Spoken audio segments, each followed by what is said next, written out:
Meanwhile, the United Nations chief on Friday has strongly condemned the latest mass kidnapping of students in Nigeria and the country's northwestern region, saying it has become a business.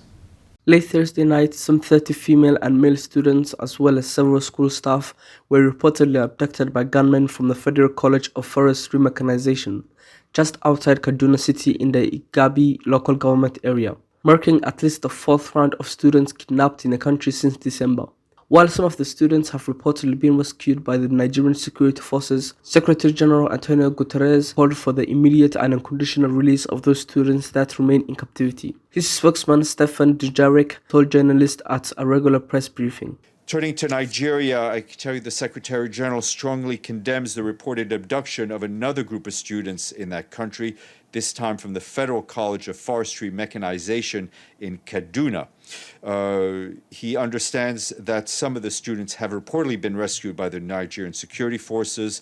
The Secretary General calls for the immediate and unconditional release of those students that remain in captivity. The Secretary General urges the authorities to safeguard schools and to ensure the right of education in a safe environment.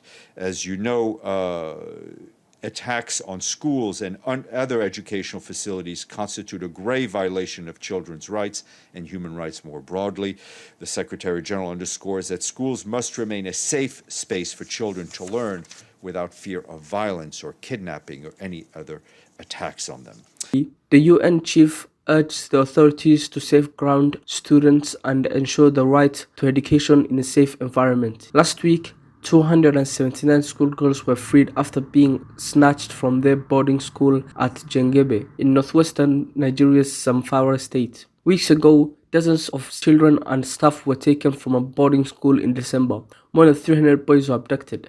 Fears are growing that so-called kidnapping industry is continuing to expand across northern Nigeria, and the country's president Muhammadu Buhari has quoted in reports this week, pledging to continue working hard to bring an end to the scourge.